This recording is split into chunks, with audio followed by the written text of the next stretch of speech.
Describing the pain of a cluster headache is one thing, showing it is quite another, as many patients have done by recording their own experience. I'm about an hour into my attack, and it's getting worse.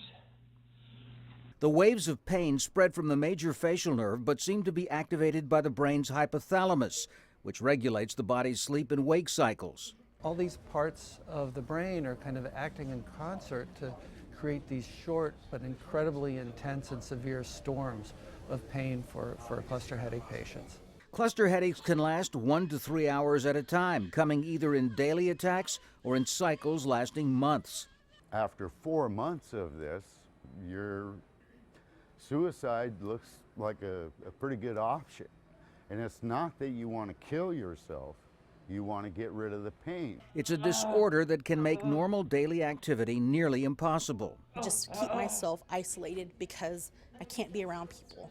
I need to be in my dark room, in bed, or just in a dark room period, because that's the only place I can feel okay. And, basically it's waiting out the pain. Once a year, cluster headache sufferers come to Washington, D.C. to appeal for help from their members of Congress, help that so far has been largely lacking.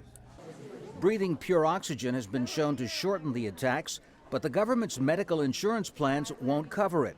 And the National Institutes of Health have sponsored only one small research study. 3 substances can treat cluster headache in the way. But hallucinogenic drugs show some promise as an effective treatment. When LSD was first discovered, Sandoz was actually looking for migraine and cluster treatments.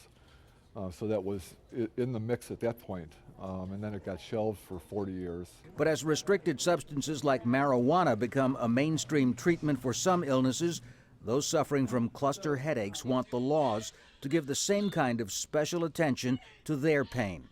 Tom Ackerman, Al Jazeera, Washington.